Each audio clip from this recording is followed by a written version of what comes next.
Bu pasientimizga hozir ayni muammosi bor nasogubniy skladka marionetkalari, brilyalari hozir men nitевой lifting qilib beraman. После protseduradan keyin rezultatiga o'zlaring baho berasizlar.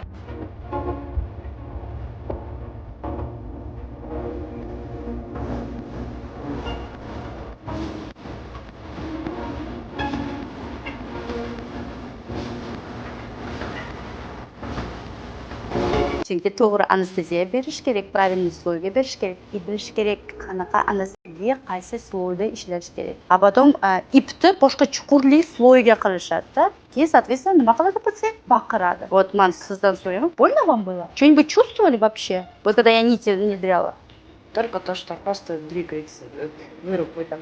Она говорит, faqat qo'lingni ushlaganingni sezganman, og'riq umuman bo'lmagan. То есть man 100% garantiya beraman, что именно man ayni нитевой лифтингda, нитевой подтяжкада любой iplar bor-ku va natijasi сразу после protsedуры. Lekin bunda mana hozir agar do'rasimni ko'rsangiz, nasogubka ko'tarildi, marionetka ko'tarildi, brilyalar yo'qoldi. Bu sal bir ikki hafta o'tgandan keyin вообще yosh chiroyli qiz bo'ldi. Ya'ni 45 bo'lsa 35, taxminan 32, 33 deyishadi qizlar.